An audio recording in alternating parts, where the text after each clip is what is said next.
أعوذ بالله من الشيطان الرجيم بسم الله الرحمن الرحيم. அன்பார்ந்த நேயர்களே, அல்லாஹ்வின் சாந்தியின் சமாதானம் என்னும் அனைவர் மீதும் உண்டாவதாக. இப்பொழுது 202வது நாளை எட்டி இருக்கிறது. ஒரு சின்ன கார்பரேஷனுக்குள்ளால இஸ்ரேலுடைய லட்சக்கணக்கான படைகளை ஏவியும் எல்லாரும் அங்கே ஒரு வரிசையாக நின்னாலே இடம் இருக்காது, அவ்வளோதான் அந்த ஸ்பேஸ். அதில் 202 நாள் சண்டை போட்டுட்டு இருக்கக்கூடிய மாவீரர்கள், உணவு, தண்ணி, எலக்ட்ரிசிட்டி ஒன்றும் கிடையாது. இதுக்கு லட்சக்கணக்கான கோடி டாலர்களை அள்ளி வீசி கொண்டிருக்கிறது அமெரிக்கா. அமெரிக்க மக்கள் எதிர்க்கிறார்கள். நேற்று நிறைய அமெரிக்காவினுடைய அதிகாரிகளும் ரிசைன் பண்ணிட்டு போயிருக்காங்க, வேலையை ராஜினாமா செய்துட்டு போயிருக்காங்க. ஏன்னா இவ்வளவு பணத்தை அள்ளி கொற்றிய ஒரு சின்ன கூட்டம் மக்களை இவர்கள் வெற்றி கொள்வதற்கு, ஆனால் இவர்கள் என்ன செய்திருக்கிறார்கள் என்று சொன்னால் 34,305 அப்பாவிகளை கொலை செய்திருக்கிறார்கள். காமன் சென்ஸு கேள்வி கேட்கும். ஆனால் கேட்குறாங்க, 840 கோடி மக்களும் வந்து ரோட்டில் இறங்கியாச்சு. அப்படி இருந்தும் இவர்கள் திருந்துவதாக இல்லை. அடுத்தால நேற்று இஸ்ரேலுக்கு ஒரு பெரிய அதிர்ச்சி. அது காலகாலமாக குறிவைத்து கொலை செய்ய வேண்டும் என்று மொசாது, சின்பத்து, சிஐஏ இப்படி என்னமெல்லாம் உண்டோ எல்லாத்தையும் இறக்கி குறிவைத்து கொண்டிருக்கும் எஹியா சின்னர் காசால நேற்று அப்படி சும்மா சுற்றிட்டு அலைகிறார். மக்களை எல்லாம் பார்த்து இன்ட்ராக்ட் பண்ணிக்கிட்டு. ஏன்னா இவங்க சொன்னாங்களா, அவர் வந்து பதுங்கு குழியில், அவர் வந்து அண்டர் கிரவுண்டில் டனல்ஸில் பத்திரமா இருக்காருன்னு. நானே வெளியே வருவேன்னு வந்திருக்கார். அவருடைய வாழ்க்கையை பற்றி நான் ஒரு காணொலி உங்களுக்கு போட்டிருந்தேன். அதில் அவர் ஒரு ப்ரெஸ் மீட்டே நடத்தினார். ப்ரெஸ் மீட்டை கலைஞ்சி போகிறதுக்கு முன்னாடி அவரை கொலை செய்யணும்னு பெருசாக முசாது அவங்க இவங்கெல்லாம் ட்ரை பண்ணாங்க. அதுக்கப்புறம் ப்ரெஸ் மீட்டு கலைச்சிட்டு அவர் எங்கேயும் போகல, அப்படியே தான் சுற்றிக்கிட்டு காசானோத வீதிகளில் நடமாடினார். ஏன்னா அவருடைய பின்னணி அகதிகள் பேரண்ட்ஸ், அகதிகள் முகாம், அகதிகள் பெற்றோர்கள், அகதிகள் முகாம்களில் வாழ்ந்து வளர்ந்தவர்கள். அவருடைய வாழ்க்கையிலேயே இருக்குது எப்படி அந்த பாலஸ்தீன மக்கள் 75 ஆண்டு காலமாக அங்கு அழைக்கப்பட்டார்கள். இப்போ அவர் வந்து ஒரு பெரிய மாற்றத்தை அவர் வெளியே வந்தது காட்டியிருக்கிறது. அதனால் என்னையா பண்ணுங்க, நாங்கள் போனோம், 20 கிலோமீட்டர் டனல்ஸ் அழிச்சிட்டோம், 1000 போராளிகளை கொலை செய்து விட்டோம், அப்படி இப்படின்னு அறிவிச்சுட்டு இப்போ நேற்று அவர் வெளியில் வந்து பெரிய ஷாக்காச்சா. அடுத்தால ஒரு சர்வைலன்ஸ் ஹெட் குவார்ட்டர்ஸை காசா பகுதிக்குள்ளால சென்ட்ரல் காசால இவன் புதுசாக கட்டியிருக்கான், அதை அடித்து நிமித்திருக்காங்க. அடுத்தது ஹிஸ்புல்லா ஒரு பெரிய தாக்குதல். இது ஹிஸ்புல்லாவுக்கு உடனே ஏன் தாவறேன்னா, நேற்று அது ருசியோத்தல் ஆலமில் ஒரு பெரிய ஃபேட்டல் ஆம்புஷ். அதை இஸ்ரேலுடைய வார்த்தைகளை ஹீப்ரூ மீடியா சேனல் 13 என்ன சொல்லுன்னா, அதாவது ஃபேட்டல் கம்ப்ளீட் ஆம்புஷ் வித் ஃபேட்டாலிட்டிஸ் கம்ப்ளீட்டாக. அது உடனேயே இஸ்ரேலிய இராணுவம் என்ன செய்திருக்குன்னா ஒரு பெரிய வேலையை செய்திருக்கு. Complete publication ban on this. அந்த ஆம்புஷை பற்றி நீங்கள் எதுவும் வெளியிலே விடக்கூடாது அப்படின்னு. ரெண்டாவது, இஸ்ரேலுடைய ஹிஸ்புல்லாவுடைய தாக்குதல்கள் இஸ்ரேலுடைய எல்லா பகுதிகளையும் தாண்டி உள்ள போயிருக்கு. அப்போ அதனுடைய நீளத்தை அது அதிகப்படுத்தி இருக்கிறது. காரணம் என்னவென்று சொன்னால், கொஞ்சம் கொஞ்சமாக அப்படி விரட்டி பின்னாடி கொண்டு வந்து இந்த செட்டில்மெண்ட்டுகளை ஒவ்வொன்றா காலி பண்ணிகிட்டு இருக்கான். சேனல் 12, இஸ்ரேலுடைய மீடியா சேனல் 12 என்ன சொல்லுதுன்னு சொன்னால், 4000 ராக்கெட்ஸை வந்து ஹிஸ்புல்லா அடிச்சிருக்கு அப்படின்னு சொல்லுது. ஆனால் ஹிஸ்புல்லா என்ன சொல்லுதுன்னா 1650 ராக்கெட்டை தான் நாங்கள் அடிச்சிருக்கோம் அப்படின்னு சொல்லுது. இஸ்ரேல் இராணுவம் 4000 சொல்லுது, அவங்க வந்து 1650 தான் சொல்லுவாங்க. இந்த ஃபேட்டல் ஆம்புஷ் அவங்களுடைய வார்த்தைகளில் சொன்னான் யாரு, சேனல் 12, சேனல் 13, ஹீப்ரூ மீடியா எல்லாரும் சொல்லக்கூடிய அந்த வார்த்தை என்னன்னா, அந்த ஆம்புஷை ஃபேட்டல் ஆம்புஷ். இந்த ஆம்புஷுக்கு பிறகு இஸ்ரேல் பயங்கரமாக ஸ்டன் ஆயிருக்கு. இங்கே பாருங்க, இந்த பக்கம் எஹியாசினார் காசா வீதிகளில் நடமாடுறாரு. அங்கே ஒரு பயங்கரமான ambush, complete ban on publication. இதுக்கு இது எல்லாமே நிறைய தாக்குதல் நடந்திருக்கு. அதையெல்லாம் நம்ம ஹைலைட் பண்ணுறதுக்கு முன்னாடி இந்த தாக்குதலால் இப்போ இஸ்ரேல் பேச்சுவார்த்தை ஒத்துக்கிட்டு இனிமே முடியாது இன்னும் எவ்வளவோ பார்த்தான். ஒரே அடியா எல்லா டனல்ஸையும் அடிச்சிடலாம். ஒரு ஹாஸ்டேஜஸ், அதாவது கிண்டலாக கேட்குறாங்க, நீ ஹாஸ்டேஜஸை கூட்டிகிட்டு வருவோங்கிறது இருக்கட்டியா, அவங்க எங்கே இருக்காங்கிறதா நீ கண்டுபிடிச்சியா?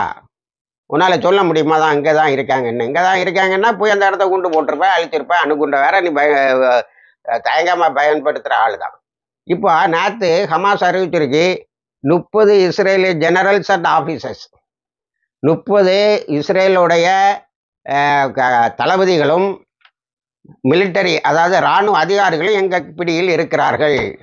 இதில் சில மீடியாக்கள் சொல்லுது சின்பத்து என்ற இஸ்ரேலுடைய உள்நாட்டு உளவுத்துறையை சார்ந்தவர்களும் உண்டுன்னு.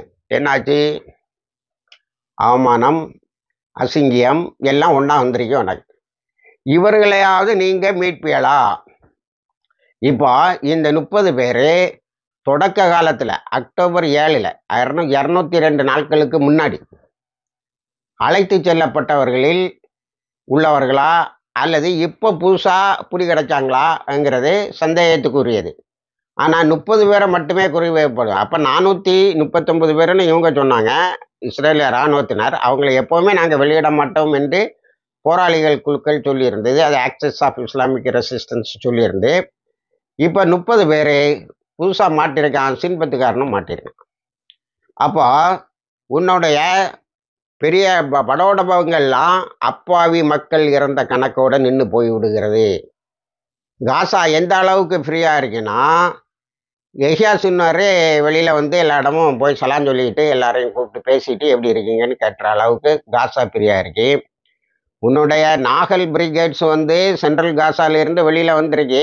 அது தோற்று ஓடிட்டான்னு நாங்கள் வழக்கமான பாணியில் சொல்ல மாட்டோம். ஏன்னா 6 மாதத்துக்கு மேலே அங்கே இருக்க மாட்டேன்னு சொல்லிட்டு தான் வந்திருக்கான். 6 மாதம் முடிஞ்சது போயிட்டான். என்னங்க இதை தான் 6 வருஷத்துக்கு நடக்கும் போல தெரியுது. அதனால் அந்த இடத்துல 99 பிரிகேட்ஸ் வந்து அவனு பொறுப்பேற்றிருக்கான். அந்த இடத்துல தான் நேற்று போராளிகளுக்குள் பெரிய தாக்குதலை நடத்தி இருக்கிறார்கள். அப்போ நீ அந்த ஹாஸ்டேஜஸ், அதாவது சிவிலியன் சொல்லக்கூடிய அழைத்து செல்லப்பட்ட மக்களை உன்னால் லொக்கேட்டே பண்ண முடியல. இப்போ புதுசாக ஒரு அறிவிப்பு வந்திருக்கு. அதுக்கு பிறகு நேற்று நான் சொன்னேன், காசாவினோட கடற்பகுதியில் மக்கள் குளிக்கிறார்கள். அவங்கள்ட்ட கேட்டால் இஸ்ரேல் ஒரே பாமா போட்டுக்கிட்டு இருக்காங்க, நேரம் தண்ணியில் கிடந்தா கொஞ்சம் குளிர்ச்சியாக இருக்கு அப்படின்னு சொல்லியிருக்காங்க. ஆனால் பக்கத்திலே இருக்கக்கூடிய உன்னோடைய பீச்சுக்கு போகக்கூடாதுன்னு தடை போட்டிருக்கேன். இப்போ ஒரே தடை தான், நம்ம யூடியூப் மாதிரி. அதாவது இஸ்ரேலில் எந்த செய்தியும் சொல்லக்கூடாது ஹிஸ்புல்லாவுடைய தாக்குதலில். அதே மீறி ஒருதான் வந்து 4000 மிசில் வந்துங்கிறான். ஹிஸ்புல்லாவே 4000மா? நம்ம பிள்ளைகள் நம்மளை தெரியாமல் அடிச்சிட்டானா? 1250 தானே எங்கள் கணக்கில் இருக்கு அப்படின்னு.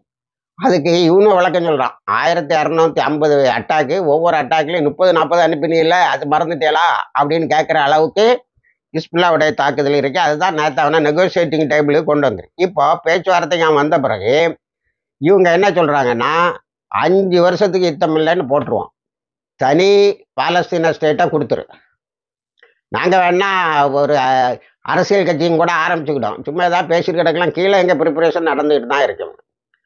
அப்போ இப்போ வந்து 34,000 பேர் 34,000 பேருனா இப்போ நாசர் ஹாஸ்பிட்டலில் வந்து இன்னும் தோண்டி எடுத்துக்கிட்டு தான் இருக்கிறாங்க.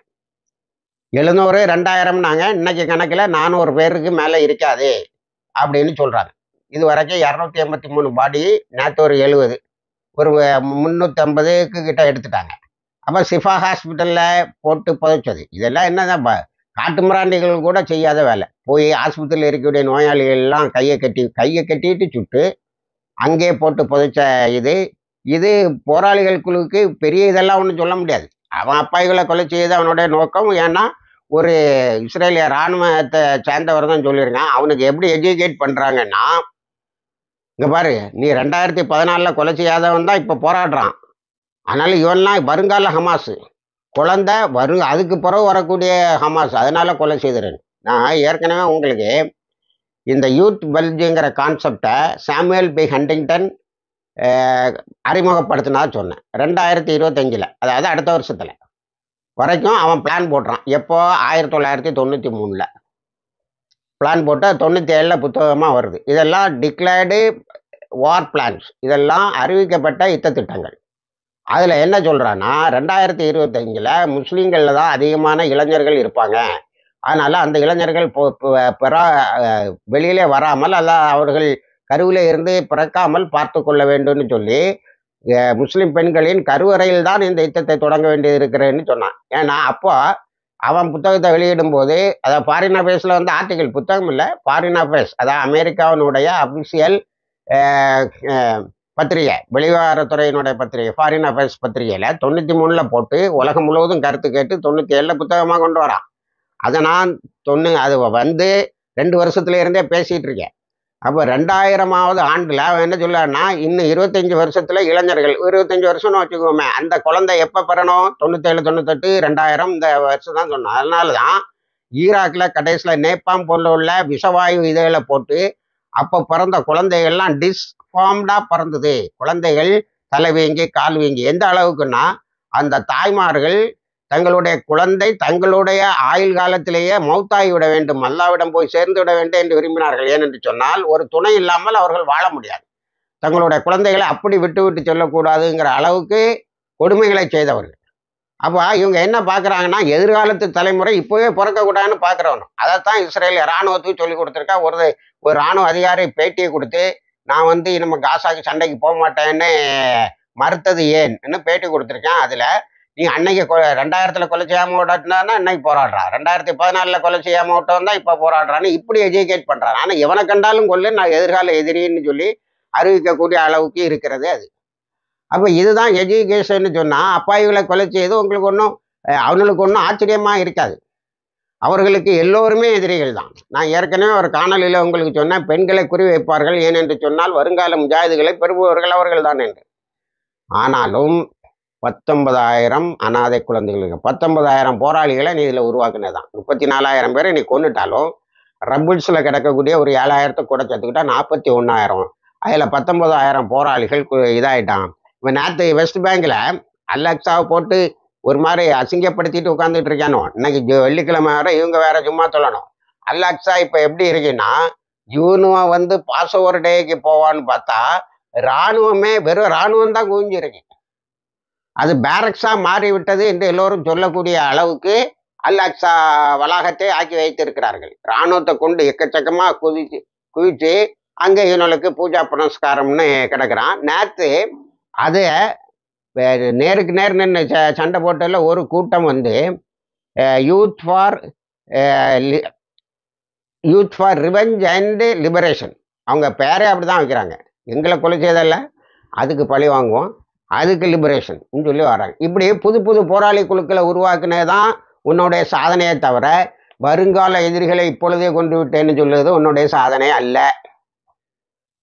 34ன்னா 19,000 பேர் அதிலே போராளிகளாக வந்துட்டான். அவன் இன்னும் 5 வருஷத்தில் உனக்கு எதிராக நிற்பான். அதனால் நீ வந்து பெருசாக ஒன்றும் சாதிக்க முடியாது. எப்படி தான் நீ யூடியூப்லையும் மற்ற சோசியல் மீடியாவையும் பிளாக் பண்ணாலும், இஸ்ரேலில் போட்டிருக்க மாதிரி ஒரு கம்ப்ளீட்டு பப்ளிகேஷன் பேனை நீ கொண்டு வந்தாலும், இந்த உண்மைகள், இறக்கின்ற ஒவ்வொரு குழந்தைகளும் வாழ்கிறார்கள் என்பது தத்துவம், இறைவனுடைய வார்த்தை. அவர்கள் எழுந்து வந்து உன்னோடு போருக்கு நிற்பார்கள் என்பது உண்மை. இப்போ அமெரிக்கா இவங்களுக்கு எப்படி சப்போர்ட் பண்ண வருதுன்னா, ஒரு ஃப்ளோட்டிங் போர்ட்டை வந்து அது ரெடி பண்ணுதான். அதுக்கு இஸ்ரேல் வந்து நாங்கள் அந்த உணவுப் பொருட்கள் கொண்டு வர்றது எவன்டா கேட்டால் போனட்ட உணவுப் பொருட்களை நார்தன் காசாவுக்கு போகிறதுக்கு அலோவ் பண்ண மாட்டேன்னு சொன்னேன். அவங்க பாட்டுக்கு போயிட்டாங்க. ரஃபால வந்து 2,30,000 பேர் இருந்தாங்க. இப்போ இஸ்ரேலிய கணக்குப்படியே 1,20,000 பேர் தான் இருக்காங்க. அப்போ 1,10,000 பேர் கான் யூனிஸுக்கும் நார்தன் காசாவுக்குமே போயிட்டாங்க. இடையில ரெஸ்ட் எடுக்க போனால, ரெஸ்ட் அண்ட் ரீகோப்னு சொல்லிட்டு அந்த சமயத்தில் எல்லாரையும் அங்கே அனுப்பி விட்டான். இப்போ நீ அங்கே குண்டு போடுற, அங்கே அழிக்கிற, அது வேற விஷயம். ஆனாலும் இப்போது அவர்கள் எப்படியோ உன்னுடைய குண்டுகளில் இருந்து தப்பிக்க கற்றுக்கொண்டார்கள். அதனால் ஒரு 100க்கு குறைவானவர்கள்லாம் நிறைய தினமும் மவுத்தாகிறாங்க. அதுவும் ஒவ்வொரு உயிரும் முக்கியம்தான். அது டெய்லி 200 இருந்தது 100 குறைஞ்சிட்டு, 50 குறைஞ்சிட்டு, 60 குறைஞ்சிட்டுன்னு சந்தோஷப்படுவதற்கு இல்லை. அவர்கள் ஒவ்வொரு பேரும் விழவில்லை, புதைக்கப்படவில்லை. அவர்களுடைய புதைகுழியிலிருந்து ஒரு போர் வீரன் நிச்சயமாக வெளியே வருகிறான் உன்னை குறிவைப்பதற்கு என்பதுதான் இது. அப்போ அதே மாதிரி ஹவுத்திஸ் நேற்று 3 ஷிப்பு, இன்னைக்கு காலையில் ஒரு ஷிப்பு அடித்து நுரைக்கிருக்காங்க. அவங்களும் தங்களுடைய இதை காட்டிக்கிட்டு தான் இருக்காங்க. இப்போ நீ எங்கே போய் உன்னுடைய இராணுவ பலத்தை காட்ட போகிற? ஹிஸ்புல்லா வந்து ஏறி உள்ளே வந்து அடிச்சிட்டான். அவன் 10 இருந்து 30 இருந்து இப்போ 50 கிலோமீட்டர் வரைக்கும் உள்ளே வந்து அடிக்கிறான். செட்டில்மெண்ட் எல்லாம் காலி ஆகுது. இவ்வளவு பணத்தை குவிச்ச பிறகும் அல்சிஃபா ஹாஸ்பிட்டலில் நீ 2000 பேரை புதைச்சிருக்கலான்னு அவங்க வந்து கண்ணீர் விட்ட நிலையிலும், அல் நாசர் ஹாஸ்பிட்டலில் நீ 700ன்னா இப்போ அவங்க 400ன்னு அவங்களே குறைச்சிக்கிட்டாங்க. நீ கையை கட்டி சுட்டு கொன்ன பிறகும் இதில் இந்த மொத்த இறந்தையில் 500க்கு 485 டாக்டர்ஸ், மெடிக்கல் ஸ்டாஃப் எல்லாம் இருந்த பிறகும் ஒரு அப்பாவி கூட உன்னிடத்தில் கொலை செய்யப்பட்டதா நீ காட்ட முடியாது. ஆயுதம் தூக்கி போராடாத யாரையும். பக்கத்தில் தான் இருக்கு.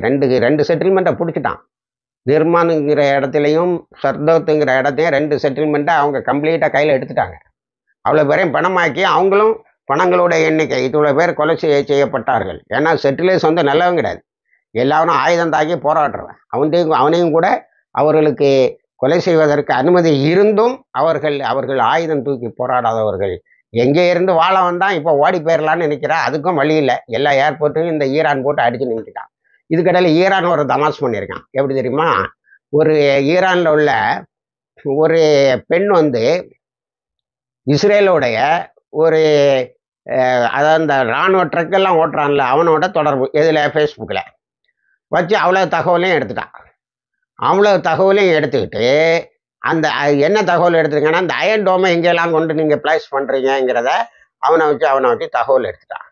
இப்போ இஸ்ரேல் அதை கண்டுபிடிச்சிட்டு இந்த தான் ஃபேஸ்புக் வழியாக அங்கே ஒரு பொண்ணுக்கு எல்லாம் சொல்லியிருக்காங்க.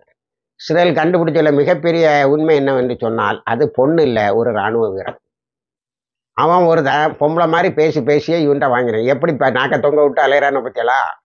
அதனால இவங்களை பார்க்கறதுக்கு அங்கிருந்து பயிற்சி பெற்றுட்டு வரணும், இங்கே இருந்து பயிற்சி பெற்றுட்டு வரணும்னு இல்லை. கொஞ்சம் கம்மியான குரலில் பேசினா பொத்துணு விழக்கூடிய ஆட்களாக தான் இருக்கிறாங்க. இப்படி ஒரு தமாசை பண்ணி அவ்வளவு அயன்றோமே அழிச்சிருக்கு. இப்படி கிண்டலும் கேள்விப்பா. எஹியாசின் வேறு பீதியில் இருந்தாருன்னா இஸ்ரேலுக்கு பெருத்த அவமானம். நாம் ஃப்ரீயாக வரக்கூடிய அளவுக்கு இருக்கிறா எல்லாம்னு. ஆனால் சகாதத் அவர் ஓதி தொலை வைக்கும்போது ஓதுற வசனங்கள்லாம் கேட்டுக்கிட்டு அந்த தொழுகையில் நிற்கிறவங்க அப்படியே நம்ம வந்து இந்த மண்ணை இந்த பாலஸ்தீன மீட்புக்காக உடனே நம்மளை தர வேண்டும் என்று நினைக்கக்கூடிய அளவுக்கு அவர் ஓதி தொலை வைக்கிறார். ஆக சகோதரர்களை, இப்பொழுதே இஸ்ரேலை எல்லா விதத்திலையும் எல்லா வகையிலையும் தோத்த பிறகு நெகோசியேஷனுக்கு தயாராகி வந்திருக்கு. இப்போ எங்கே போனோம்? கேரோக்கு போனோம், கத்தருக்கு போனோம். ஏன்னா கத்தரை இடையில கொஞ்சம் வீஞ்சி பார்த்தானுவோம். அப்புறம் இந்த கத்தரை காலம் தான் ரெடியாக இறக்கி விடணும்னு சொல்லி இப்போ திரும்பியும் பேச்சுவார்த்தை. இது முடியாது. ஆனால் ஹமாஸ் கொஞ்சம் போராளிகளுக்குள்ளே என்ன சொல்கிறாங்கன்னா, இண்டிபெண்ட் பாலஸ்தீன் ஸ்டேட் 5 வருஷத்துக்கு யுத்தம் இல்லை, போ நிம்மதியாக இருந்து தொலை அப்படின்னு சொல்லியிருக்காங்க. என்ன நடக்குதுன்னு பார்ப்போம். இணைந்திருங்கள். உங்களுக்கு எல்லா செய்திகளையும் கொண்டு வந்து சேர்க்குறோம். வாஹிர் தவானா அல்ஹம்துலில்லாஹ்.